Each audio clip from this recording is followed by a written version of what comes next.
आऊज़ुबिल्लाहि मिनश्शैतानिर्रजीम बिस्मिल्लाहिर्रहमानिर्रहीम अल्लाहुम्मा सल्लि अला मुहम्मद व आले मुहम्मद। मोमिनीन किराम, कल हमने आपके सामने बयान किया था कि कुछ ऐसे काम हैं कि जो मुजरिम शख्स पर हराम हैं। मुजरिम शख्स के लिए ज़रूरी है कि उन कामों से दूरी इख्तियार करे। और आज हम कुछ ऐसे काम बयान करेंगे कि जो हालत जनाबत में इंसान के लिए मकरूह हैं और इंसान को चाहिए कि उन कामों से इज्तनाब करे। यहाँ एक बात की तरफ इशारा करना ज़रूरी समझता हूँ।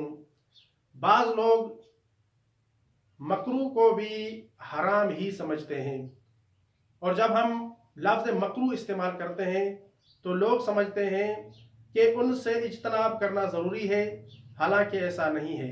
बल्कि मकरूह उन कामों को कहा जाता है कि जिन कामों से इज्तनाब करना बेहतर है, और अगर आप उन कामों से इज्तनाब नहीं करते तो आपको गुनाह नहीं होगा।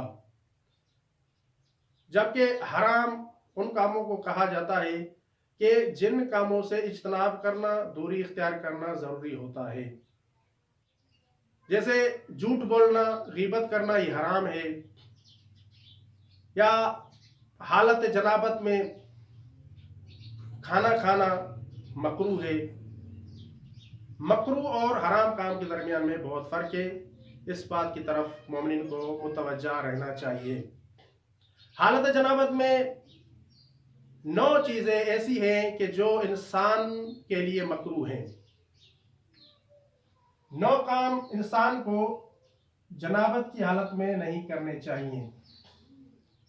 उन 9 कामों में से एक काम खाना और दूसरा काम पीना। खाना पीना हालत जनाबत में मकरूह है, हराम नहीं है। लेकिन अगर कोई शख्स हालत जनाबत में खाना खाना चाहता है और कराहत से भी दूर रहना चाहता है तो उसे चाहिए कि जब वो खाना खाए तो खाना खाने से पहले अपने हाथों को धोए, कुल्ली करे और अपने चेहरे को धोए। अगर कोई शख्स हाथों को धोकर, कुल्ली करके और चेहरे को धोकर खाना खाता है तो उसके लिए उसका ये अमल यानी खाना खाना मकरूह नहीं होगा। इसी तरह अगर कोई शख्स सिर्फ हाथों को धोता है तब भी कराहत कम हो जाती है। तीसरी चीज, कुरान मजीद की 7 से ज्यादा ऐसी आयत पढ़ना जिनमें सजदा वाजिब न हो। कल हमने बयान किया था कि अगर कोई शख्स कुरान मजीद की उन आयात की तिलावत करता है हालत जनाबत में कि जिन आयात के पढ़ने से इंसान पर सजदा वाजिब हो जाता है, और कल हमने तफसील से बयान किया था कि वो आयात 4 है। 4 ऐसी कुरान मजीद की आयात है कि जिन आयात के पढ़ने से इंसान पर सजदा वाजिब हो जाता है। अगर कोई इंसान इन 4 आयात के अलावा कुरान मजीद की दूसरी आयात की तिलावत करना चाहता है, कुरान मजीद की दूसरी सूरतों की तिलावत करना चाहता है, तो उसके लिए 7 आयात यानी ये 4 आयात ये तो पढ़ना तो हराम है, दूसरी 7 आयात तक वो पढ़ सकता है, उसके लिए मकरूह नहीं। 7 से ज्यादा आयतें पढ़ना इंसान के लिए हालत जनाबत में मकरूह है और इससे दूर रहना बेहतर है। इसलिए इंसान को चाहिए कि गुस्ल जनाबत करने के बाद कुरान मजीद की तिलावत करे। चौथी चीज, अपने बदन का कोई हिस्सा कुरान मजीद की जिल्द, हाशिए या अल्फाज के दरमियानी हिस्से से छूना। कल हमने बयान किया था कि कुरान मजीद के अल्फाज को छूना हालत जनाबत में हराम है। अगर अल्फाज को कोई इंसान हालत जनाबत में छूता है तो उसे गुनाह होगा। लेकिन अगर कोई इंसान कुरान मजीद की जिल्द को छूता है या कुरान मजीद के हाशिए को छूता है या कुरान मजीद के अल्फाज के दरमियानी जगह को, मसलन कुरान मजीद बहुत बड़ा है और दरमियान में बहुत फासला है, उसे छूता है, तो उसका इन चीज़ों को छूना यानी हाशिए को छूना, जिल्द को छूना और दरमियानी जगह को छूना, ये इंसान के लिए मकरूह है। और अल्फाज को छूना, अल्फाज कुरान को छूना इंसान के लिए हराम है। लिहाजा हालत जनाबत में इंसान को चाहिए कि अल्फाज कुरान को न छुए और जिस हद तक मुमकिन हो इस मकरूह काम से भी इज्तनाब करे, यानी कुरान मजीद की जिल्द को भी न छुए, कुरान मजीद के हाशिए को भी न छुए, कुरान मजीद की। 5वीं चीज जो हालत जनाबत में मकरूह है, कुरान मजीद अपने साथ रखना।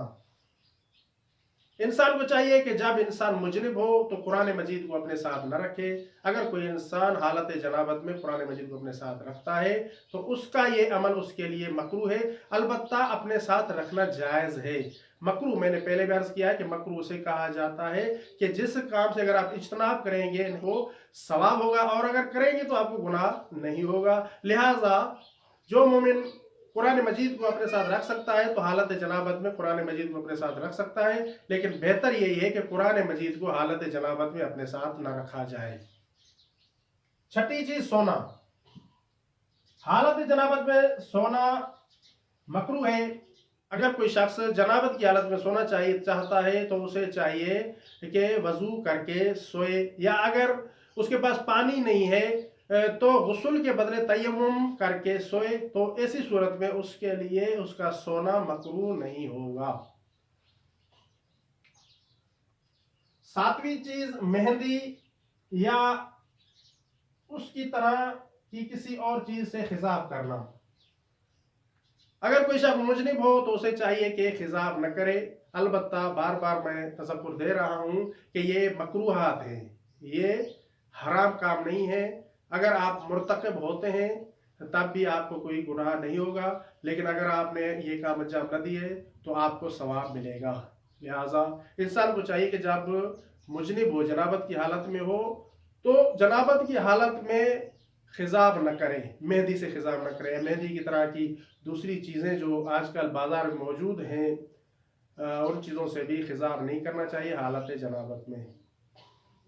आठवीं चीज बदन पर तेल मलना, यह भी हालत जनाबत में मकरू है। लिहाजा इंसान को चाहिए कि जब मुजनिब हो तो अपने बदन पर तेल न मले। नौवीं चीज एहतलाम। एहतलाम का मकसद सोने में मनी खारिज होने के बाद जमा करना। मसलन अगर कोई नौजवान सो गया, मनी खारिज हो गई, मनी खारिज होने के बाद इंसान के लिए अपनी बीवी से हम बिस्तरी करना मकरू है। लिहाजा इन कामों से इज्तनाब करना चाहिए।